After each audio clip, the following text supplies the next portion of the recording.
Hi, I'm Louise Rashford from LA Training Academy, Creating Salon Success. I'm here today with Emma, and she has got such a treat in store for us today. I'm going to let her introduce herself and tell us what she's going to do for us today, but it is really exciting. So thank you so much for joining us, Emma.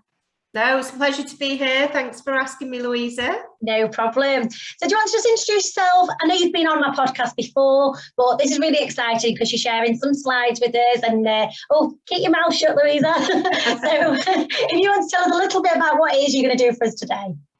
Yeah, sure. So I'm Emma Dechoux, and I inspire others to achieve results. And I mainly do that through workshops and coaching, predominantly work in the management and leadership space. So I support people with their skills to develop them to be more confident in leading effective teams and building high performing teams. So I also have done a lot of work around the goal setting vision board space, and it's something personally that I've seen the results of, and that's why I really want to share that with you today and just share some of the ways that I set goals, how I take some time to reflect, and then we'll talk about the benefits of vision boards as well with that. Fantastic. I know we did vision boards in my membership group at the beginning of the year, so this is probably like a really good time to reflect back on that as well. So I hope I'm sure they will get so much benefit, but it will remind them to relook at their vision boards as well. So yeah. Brilliant. So if you're happy just to go ahead and share with us, that's brilliant. Thank you.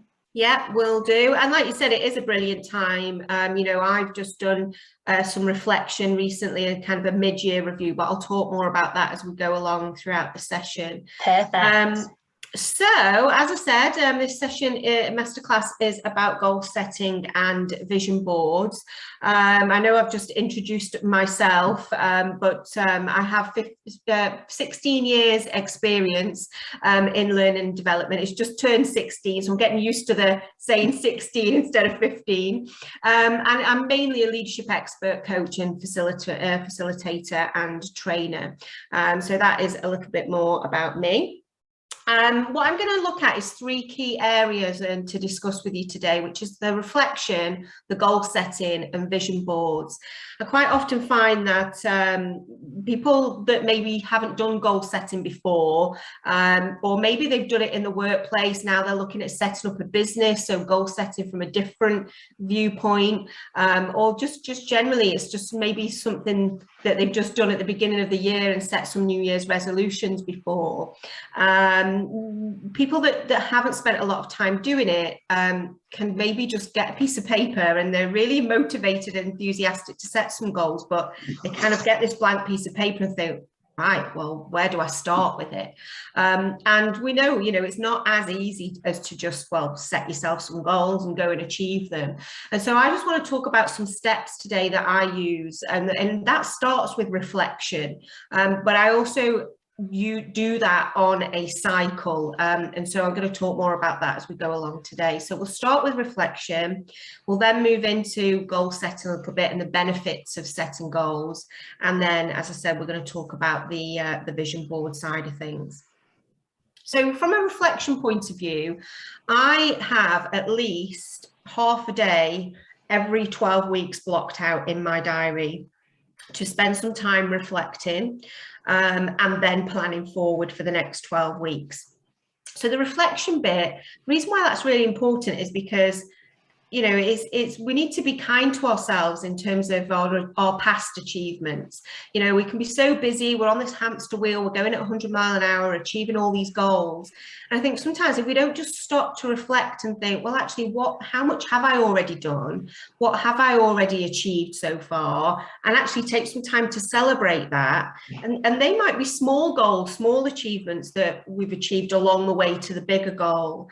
And that can really help to keep us motivated, because if you've got a 12-month goal, or even a longer 2-year, 3-year goal, if you don't stop to reflect and congratulate yourself and celebrate the small successes, it can start to feel sometimes like a bit of a hard slog to get there. I think also because we seem to be moving into this world of instant gratification, it's also important to realize that not everything does happen overnight. Things do take time. And I think because there are lots of things in our lives that we can get pretty quickly these days. if I put an Amazon order in now, depending on what I order, it could be on my doorstep for 10 o'clock this evening. There are other things that businesses are making easier for the consumer. And with technology, we've got that instant gratification. I think it's important to know that, and still remember, like I said, that sometimes longer goals, bigger goals take longer. And so to be patient with that and to keep us motivated, just celebrating those small wins along the way really help us to kind of keep going, if you like. So these are just some of the questions that I ask myself and I encourage others. And when I do one-to-one coaching, these are some of the things that we go through around reflection. You can see here that my reflection it was from my mid-year review, which was the last one I did. So as I said, I have half a day every 12 weeks blocked out. So my last reflection time was at the end of June, where I will just take some time out to sit down and start to reflect before I plan and go all in again for the next 12 weeks and think what I'm going to do going forward. I'm a big believer in only looking back to see how far you've come, and that's the beauty of reflection. So the kind of questions that I ask myself and ask others is, what are my 3 biggest achievements? What have they been over the last 12 weeks? In this instance, because it was mid-year, I also did the last 6 months. What am I most proud of? What's worked really well and what was I really proud of, a particular piece of work or achieving a particular goal? What was my happiest moment in that time? And the person that's inspired me the most and why during that time as well. I then start to think a little bit forward in terms of starting to help me work towards my goals for the next 12 weeks, is think about, what is it that I've maybe not done enough of? What do I want to do more of?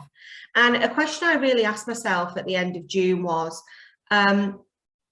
is there something that I've been saying repeatedly for the last 6 months that I want to do, or, oh, I must get back into that, or I really want to make some time for that. And I just keep on saying it, boring myself and probably others by saying it, and I've just not done it in the last 6 months.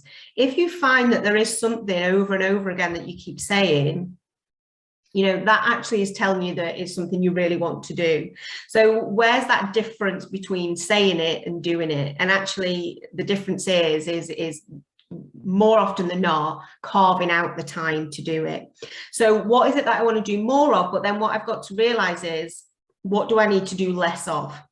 So have there been some things where I've maybe been a busy fool, or I've been doing things that aren't really working towards my goals, and I'm spending too much time doing those things? What do I need to let go of so that I can actually carve out some time to do the things that I want to do more of? And so at the end of June, the big thing for me was, I realized for 6 months I've been saying, I want to get back into my running. I must get back to running. I really need to get back into running. And I kept saying it to myself, to other people. So I thought, right, this is what I need to do. I've spent the first 6 months of 2021 really busy with the work that I do, really focusing on my mindset and my mental well-being from a relaxation point of view, because I have been so busy. And I have been doing some exercise around walking, and I bought a new bike this week, which is we'll come on to later, not this week, sorry, this year, because that is on my vision board.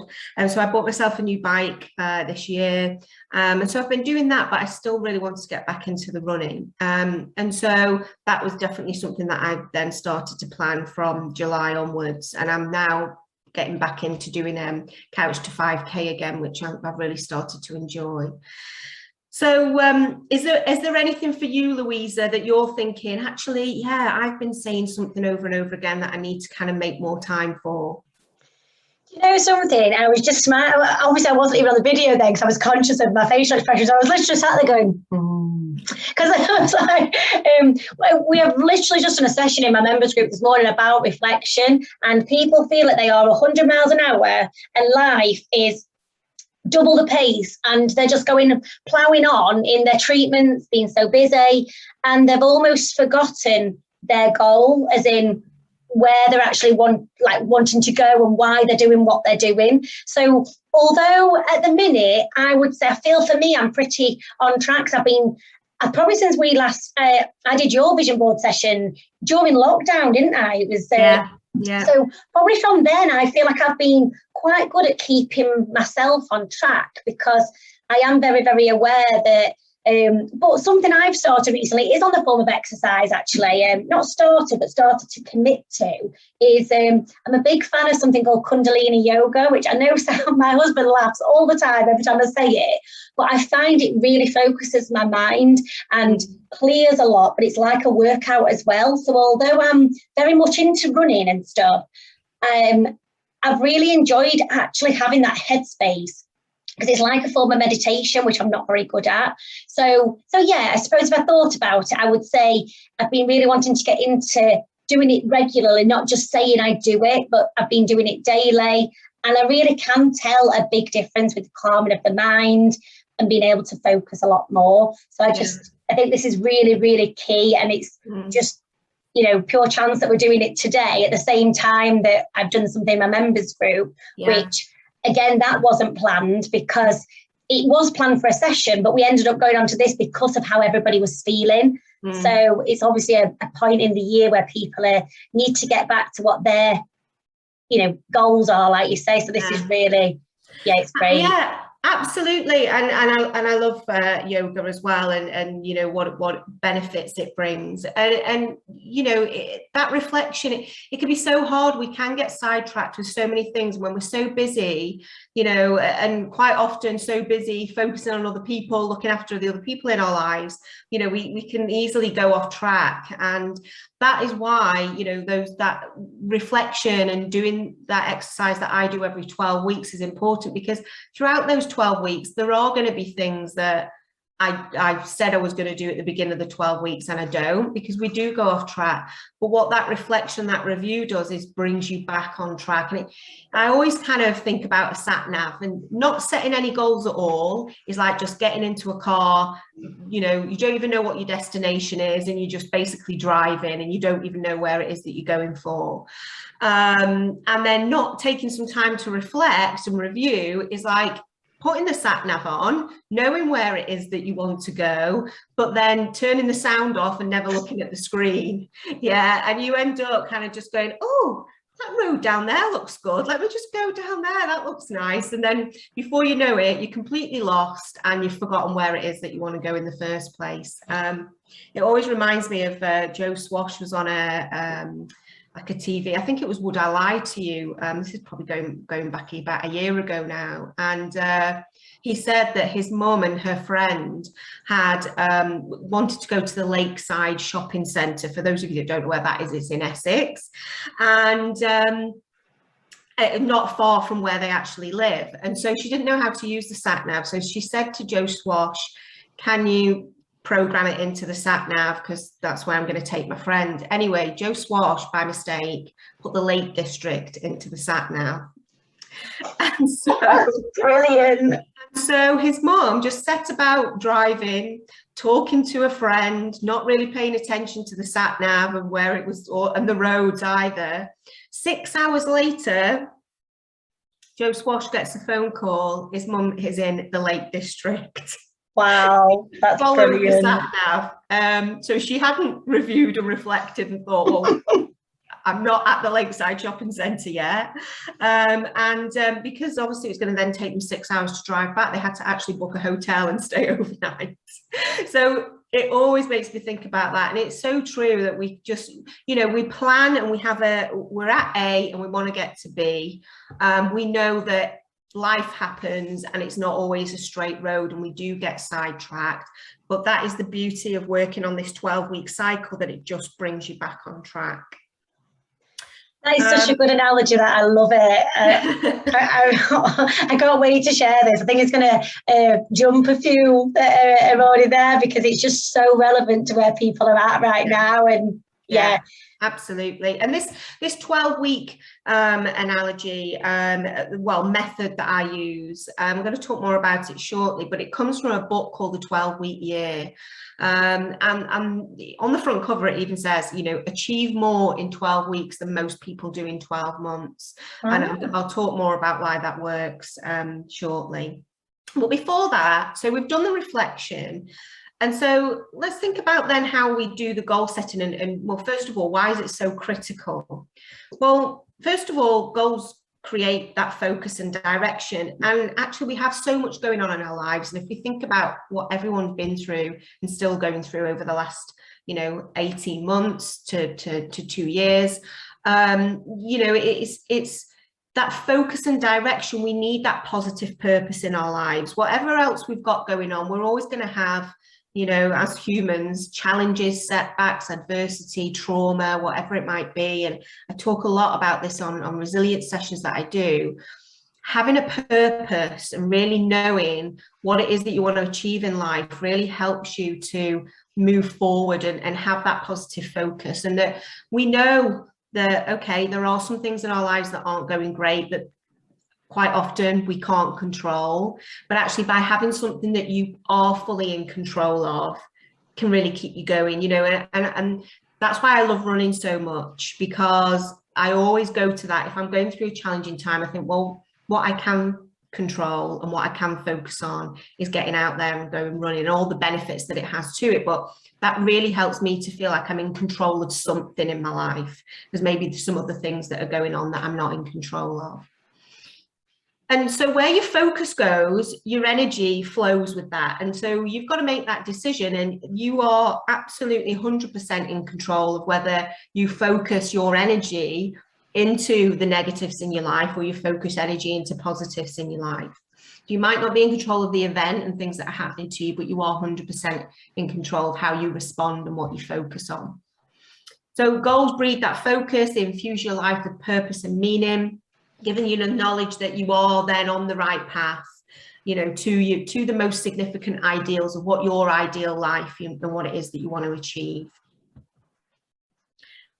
Goals also challenge us to grow, and actually growth is one of the 6 human needs. So if you feel that you are not 100% fulfilled for whatever reason, then you might want to do a questionnaire that it's readily available on the internet, called 6 Human Needs. And we all need an element of the 6, but the questionnaire will tell you what your strongest need is, and mine is growth, which it kind of makes sense of why I focus on other people's growth as well as my own, because I know how much I get out of it. So, if I feel that I'm not developing, I'm not growing in any way, I start to get that sense of something's missing. I feel like I've lost my mojo a little bit. So goals are an enabler for that personal growth. Whatever goals we set, there's always going to be an element of change for us. We need to change the person we are to achieve the goals, especially if they're big, hairy, audacious goals that we're setting ourselves. And so there is an element of where we will need to step outside of our comfort zone, but that is what's going to make us grow and what's going to help us to become the person we want to become. So it's about really stretching those boundaries, those possibilities of becoming the best person that you want to be, the best version of you, not someone else of you.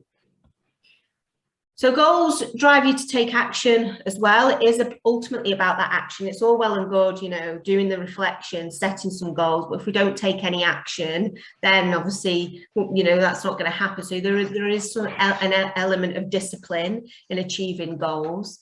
But if you don't take action, if you don't take control, then guess what? Life isn't going to stop. Things are not going to pause. So then life is going to take control of you. Things will happen to you on your journey of life. You get out of bed every morning, so things are going to happen to you. But it's about, are you just allowing things to happen to you, or are you making things happen? And that's the difference. So when we kind of talk about, billionaires, entrepreneurs, people that are successful, like athletes, we've just been watching so many people win gold medals in the Olympics for Team GB, which has been great. These are all people that are on top of their game. And one primary trait is that they're action orientated. That's what it's about. They really make stuff happen.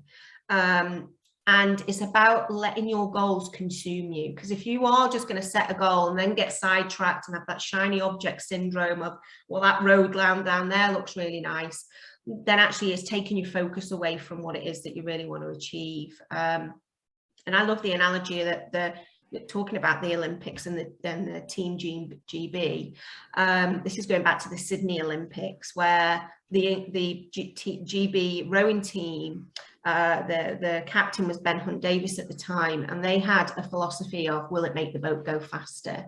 And so everything they did, they would always question, will it make the boat go faster? And so if someone in the team said, shall we get up at 5 o'clock and do hill sprints?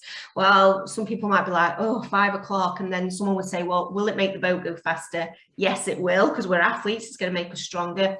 Okay, we'll get up and do hill sprints. Somebody in the team said, shall we go to the pub and have a pint?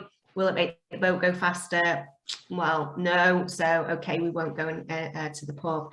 And I always pull myself back to that. And I've had that as a philosophy with my teams where I've managed teams in the past, is that everything we do day in, day out, just go back to those basics of what it is, what that end result needs to look like for us. And what I'm doing right now, is it achieving that? And that can really help with time management as well, and setting priorities. It's not making your boat go faster, whatever your boat is. You don't have to have a boat, to use that analogy. Then why on earth are you spending time doing it? I love that. So, sorry? I love that. It's so true. Yeah, because obviously we always say, like, is it going to bring you closer to your goal? But when you've actually got something to refer it to like that, and like, GB did do really well in the Sydney Olympics, didn't they? So yeah. I think that's when they really, really did up their game, and in lots of different things, but especially in like the rowing. I know they've always been good at rowing, but you know, it really, really did. I don't know. I know that's when I first actually started getting into the Olympics. Right. And just you just know how much has had to go into like their training and their goals. They haven't just thought, let's win gold and then done nothing towards doing it, have they? So yeah. Very motivating when you put it like that. Absolutely. And, you know, they were the underdog. Everyone was talking about the fact that they're not going to win, they're not going to do anything, but they did not let that, you know, bother them. And it's the same for any of us, you know, whatever you do in life, whether it's you have your own business, you're setting one up, or you work for an organization. You know, things like imposter syndrome can sometimes get the better of us. We also think about, well, what are the people saying about me? What do they think about me? And actually, you need to let go of that interference, because that is exactly what it is. It's interference. You are on your own journey, and it's not about comparing yourself to others or worrying about what other people are saying about you. You know, you've just got to go all in and let those goals consume you.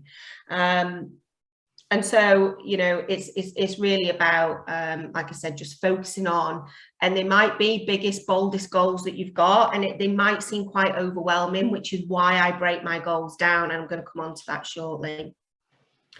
Goals also offer inspiration, so they breathe life into your days. You know, we all have days where we wake up maybe tired, we've not had a good night's sleep, we maybe feel like life's turning into Groundhog Day, it's the same thing over and over again, and we just feel like we've lost that mojo, that enthusiasm, that motivation. Just doesn't seem to have kicked in. But the moment that you switch your attention to your goals, if you create yourself really exciting goals to work towards, again, it's that focus to really, you know, it's like pressing that switch on your motivation to really spark you into action. So, you know, it's just having that thing, that purpose, something that's going to get you up and out of bed in the morning. And I know from speaking to so many people who have been furloughed, you know, in the last couple of years, have really, probably from a mindset point of view, have really suffered the most, because their purpose has been taken away from them.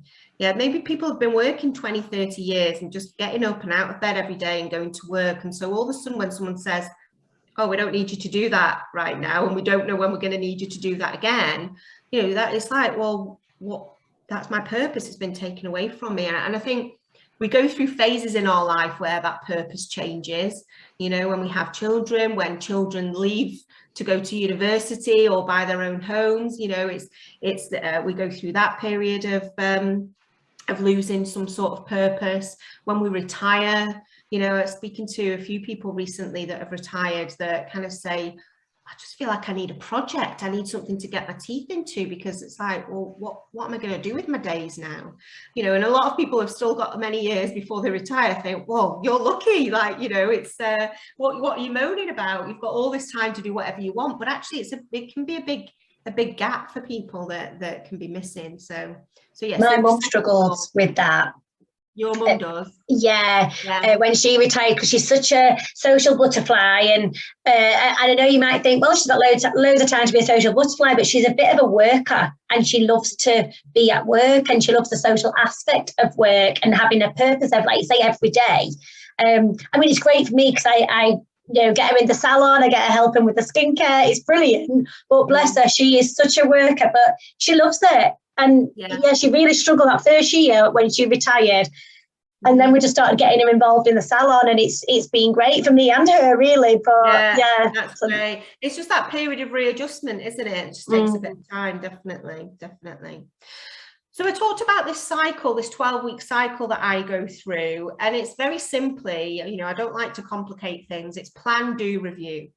And so, and then the review part is where that reflection comes in as well, that I've already mentioned. So it's about, so if you were starting this from scratch, you wouldn't do the reflection as such because you've not done your plan. So you would plan. Now, the way that I do it is I will plan at the end of the year what I want to achieve the following year. So I'll start off with 12 months. Then I will break it down to 6 months of what I want to achieve. And then I'll break it down to the 12 weeks. And so all of a sudden, that 12-month goal, if I set myself a really ambitious goal, you know, if I'm just focusing on the 12-month goal all the time, it's gonna overwhelm me. And actually, I'm more likely to not achieve it and not do anything about it, because just you feel like I don't know where to start with that, because it seems so far removed from where I am now. And so all of a sudden, when you start to break it down into smaller bite-sized chunks, actually what you need to achieve in the next 12 weeks doesn't seem as overwhelming as what you need to achieve in the next 12 months. And there are so many organizations still that do annual reviews, for example. And what the research has shown, and it talks about in the 12-week year book, is that actually there's not a lot of sense of urgency in the first quarter. And even in the second and third, and then all of a sudden in the fourth quarter, everyone's running around like headless chickens. They're so far away from achieving their goals and their objectives. And so what the research has shown is that actually in organizations, if they work to this 12-week process, is that actually we can achieve so much more quicker. All we're doing is letting those, what we need to do in the 12 weeks consume us rather than the 12 months. And so we just put our focus into that. Now, the first time I started to work this way, I worked out what I want to achieve for the year, and then the 6 months, and then 12 weeks. And then what I do is write a really detailed plan of what I need to actually do. Because I think we write the what, but we forget to write the how. So we know the why, what's our purpose, the reason why I want to achieve the goal. We may plan the what, but we really forget about that. Well, how am I going to do it? And that's where the action comes in. And so I'll write then a detailed plan. I'll even break it down weekly then of what I need to do. So the first time I did this, I knew what I wanted to achieve: 12 months, 6 months, 12 weeks. And by the end of January, so only 1 month into this new way of goal setting, I did a mini review at the end of January, and I hadn't just achieved my goal for the end of March for the 12 weeks. I'd actually achieved what I thought it was going to take me till June to achieve. Wow. So in 1 month, I'd achieved 6 months worth of goals, which obviously when I then did the review, I tweaked my goal and made it more ambitious. But, you know, it was ambitious to start with. And it's just because I knew exactly what I needed to do. And going back to will it make the boat go faster, I didn't let anything else sidetrack me from that, and I just let that consume me. So it just goes to show that when you've got the focus there and you've got the determination, you've got the plan in place, you know, you can absolutely do it. And so that's where the doing comes in. So we plan, we do it, and then at the end of the 12 weeks, review, reflect, and then see where I'm up to. If I need to tweak it, whether it's because I've underachieved in whatever way, or I've overachieved, I tweak it, and then I plan then for the next 12 weeks, and we just keep on going round in that cycle. So where do then vision boards come into this? Well, vision boards really help to create a space to put your goals in and to almost bring those goals to life. Because if you've just got those goals in your head, which, you know, is just, it's like, that's just a wish basically. And what we say, you've probably heard the saying is, you know, a wish is basically just, you know, it's I'm trying to think now of the way around it is. A goal, no, I can't, it's absolutely escaped me the which way around it is. My mind has gone completely blank. It's something about a wish if it's just in your mind, but a goal is about when you actually put a plan in place with it. Yeah. You know what? I talk about the quotes all day long. I forget them often. I'll put it down to my age. No, I know exactly what you mean. And I was even thinking, oh, what is it? Is it a wish is a dream and a dream is, and I was exactly the same. So don't worry. I know the one you're on about. But yeah, it's a goal without a plan is just a wish. I knew it would come to me eventually. There you go. See, talk it out. We get there in the end. Exactly. So yeah, creating that space to really bring those goals to life, to create some visuals around it, because the majority of us are very visual people. It's the most common communication and learning style that is out there. And so if we just have what we want to achieve in our minds, or even if we write it down on paper, I mean, you are more likely to achieve it if you write it down and create a plan, but then the percentage of being even more likely to achieve it if you put a vision board in place, it goes up again. And the reason for that is that it's not to do, and I move away and stay clear from the word. You'll see that, and no, I'm not going to mention the word manifestation throughout this, apart from that one time, because I think a lot of people talk about that, and what I've experienced in the past is that I think some people that don't explore the science behind what we mean by vision boards think that manifesting is sticking some pretty pictures on a board, putting it away in a wardrobe or under the bed, not looking at it again, and then magically all these things are going to happen. Actually, there is science behind in terms of how our brain works. So when you create your vision board, it needs to be somewhere prominent, somewhere that you are going to see it often. Mine is up on the wall in my office. I'm not in my office at the moment, but it is on the wall, and I have put a picture of it within the slides for those of you. Mine is literally to my left there as I yes. Yes. And do you know what, it doesn't have to be that you sit for 30 minutes every day and stare at it. Your brain will pick up visuals subconsciously. So if you've got it somewhere prominent, you know, even you might not even think actually consciously, it's been a while since I've actually just looked at my vision board, but if it's somewhere that you are a lot, your brain will pick up on those visuals. And the way that it works is that your brain cannot tell the difference. It's kind of a bit of brain trickery, really, because your brain can't tell the difference whether you are looking at those images on a board and you've cut them out of a magazine or printed them off the internet, or whether that's actually the life you're living, and that car that you want is the car, your car, or that beach body you want that you've stuck on that vision board, you know, is what you see when you look in the mirror, for example. And actually I try and stay clear of those types of things, of sticking pictures of other people, for example. What I try and think of on my vision board is, what am I gonna, when I'm living that life, what am I gonna see with my eyes? Because that is that brain trickery. So it might be actually to create that, you know, beach body, for example. Well, actually what I'm going to be doing is exercising. So what am I going to see? Like, so it might be, I don't know, your exercise clothes, or when I go to the supermarket, you know, I'm going to be picking up fresh food, you know, the healthy types of food. So I have that on my vision board, because what you're doing, like I said, is tricking the brain to think that that is what you're seeing already, and that's the lifestyle that you're living already. And so when our brain makes a decision on things or sees things in that way, you will start to create habits so for example, creating a habit that when you go into the supermarket, you think, oh, do you know what? I fancy picking up some apples, as an example.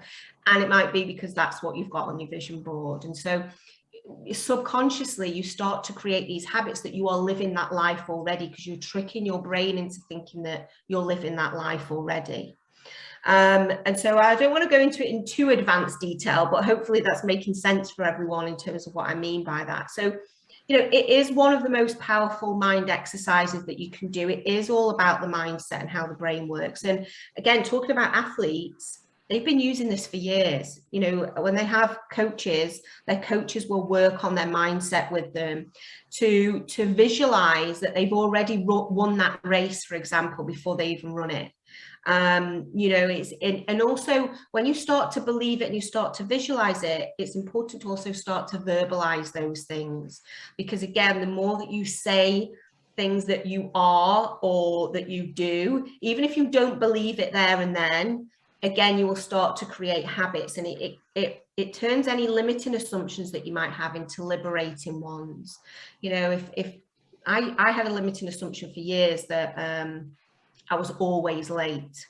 Yeah, because it's something I was told when I was a teenager, because I probably was late quite a lot of times, but not always. And that is the true limiting word, is the word always, or you're never on time. So the more and more people tell me that, the more I started to believe it.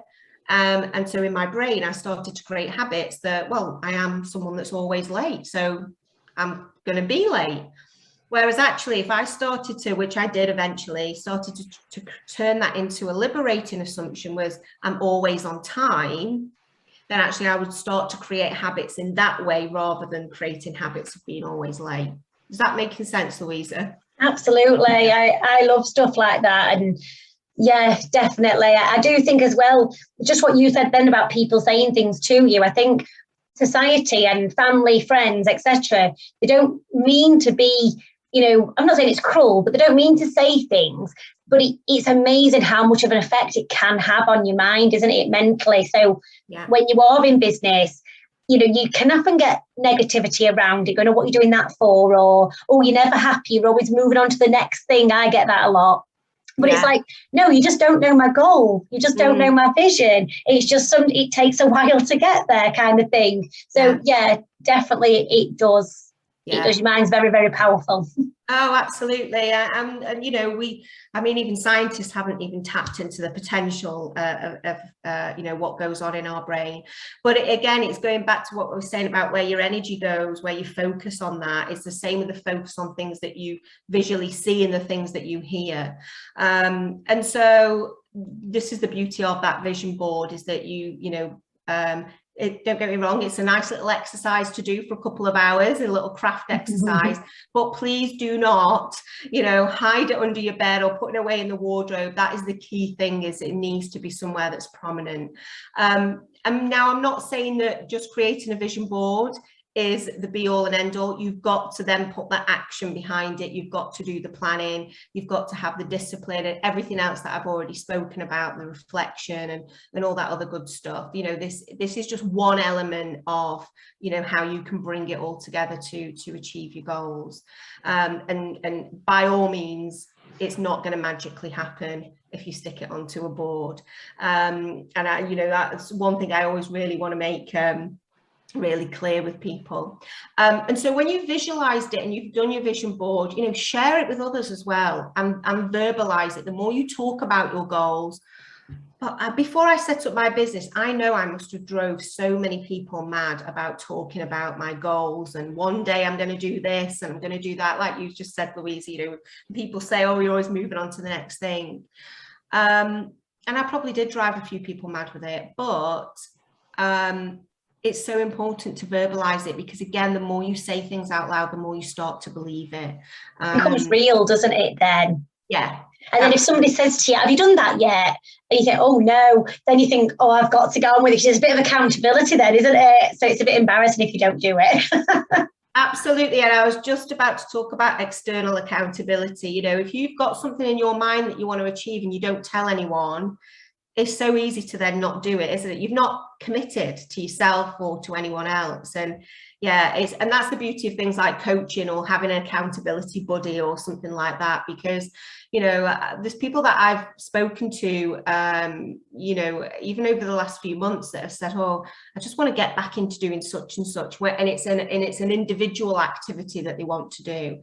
And so what we work through is actually, could you do that with someone else? So not just share it with someone else, but could you do that with someone else? Because you're more likely to do it because you've committed, you know, if it's exercise, for example, you're more likely to do it because you've committed to meeting someone at a certain time and doing it with them. So, you know, it's a great way of creating that external accountability rather than internal accountability, definitely.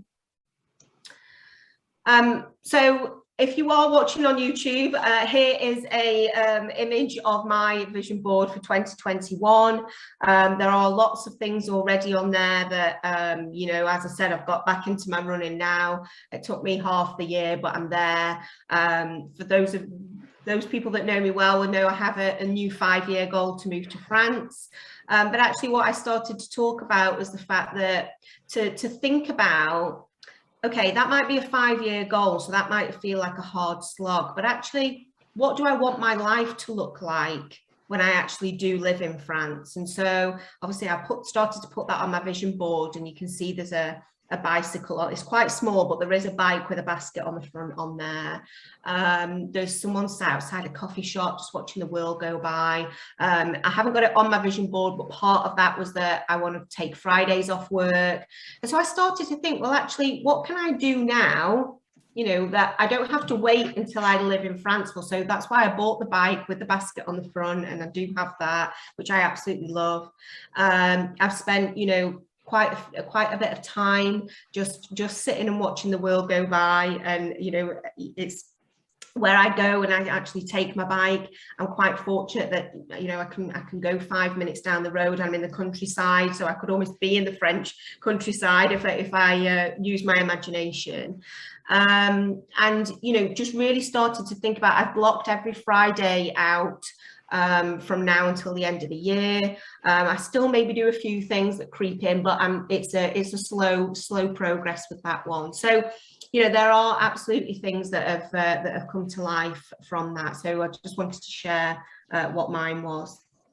And then just to kind of cover some questions that a lot of people ask me about vision boards is, you know, what do I put on it? You know, again, if somebody's never done one before, it's like, I've just got this board and I've got some scissors and some magazines, but what do I put on it?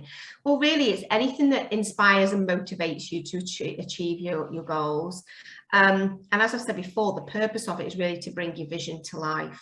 So, you know, anything, as I said before, that you feel that when you've achieved your goals and you're living that life, what kind of things are you going to see? Remember, it's that brain trickery of that you're allowing your brain to believe that that's what you've already achieved in life. People also say, do I have one main vision board, or you know, maybe some smaller ones for different areas of my life? Well, there's no rules really. It's entirely up to you. If you want a big board, if you want some smaller ones, you know, you want one for business, one for personal, one for family, you know, it's whatever you want really. I also have a few on Pinterest, but they're mainly ones where I kind of think of things in between doing a vision board, and I'll put them onto Pinterest to eventually cut out, because remember, it's that keeping it prominent. But some people will take a screenshot of their Pinterest board and put it like on their phone as a screensaver or something.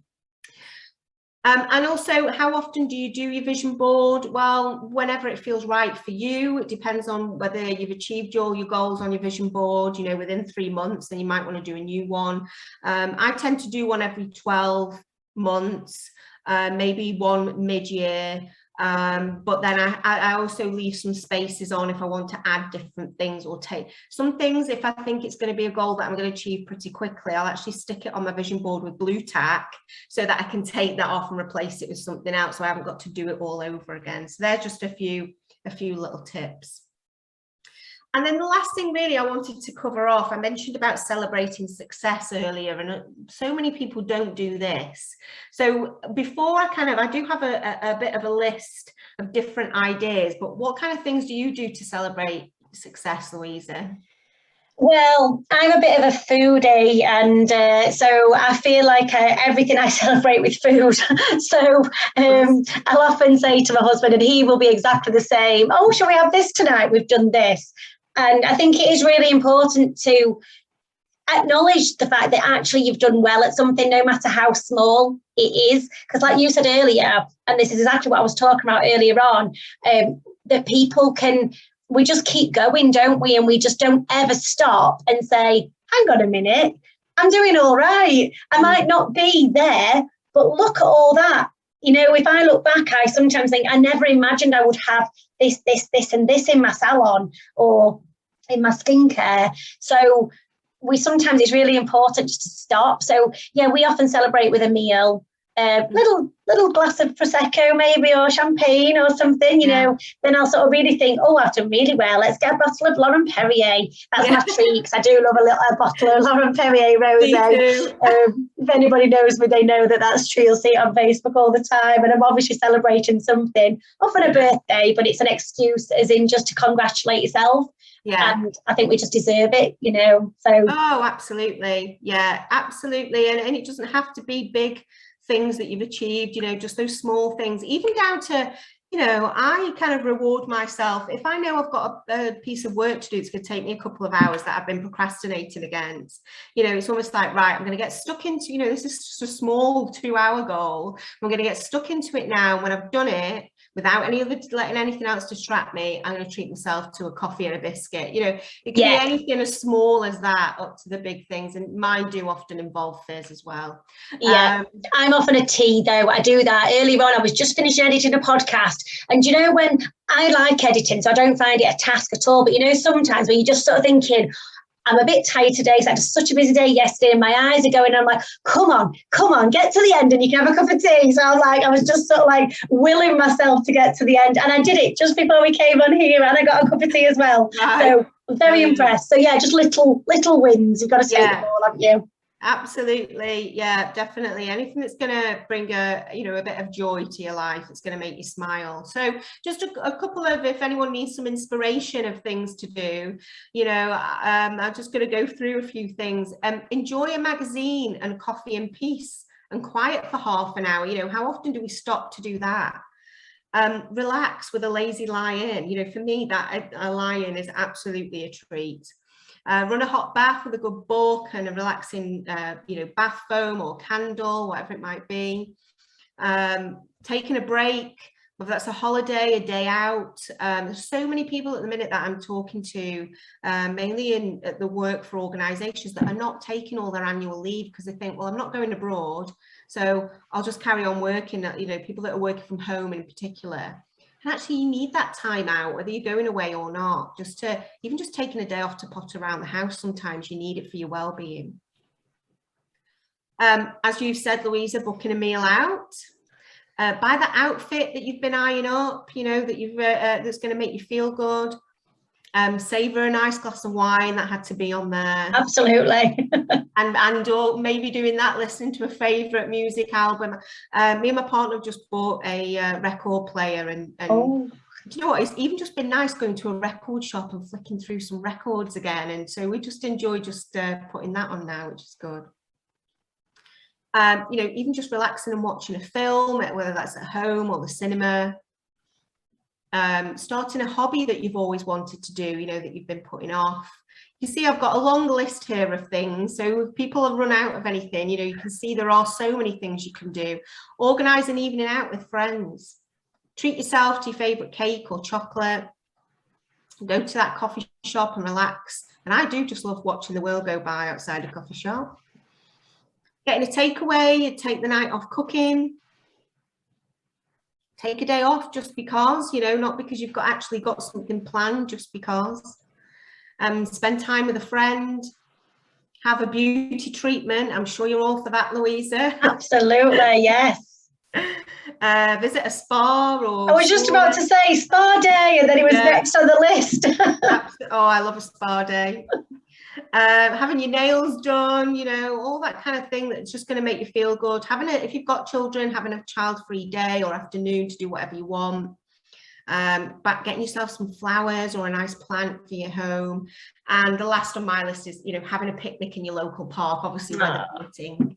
But it just goes to show, it's purposely a long list to say, there are so many things you can do to celebrate and just reward yourself. Ultimately, it's about being kind to yourself. And whether you are, even if you haven't, at the end of those 12 weeks, you've maybe not achieved some of those goals, actually just give yourself a pat on the back just for getting through the 12 weeks, and getting up and out of bed every day, because life can be hard sometimes. And so don't pull yourself down if you are behind on some of those goals.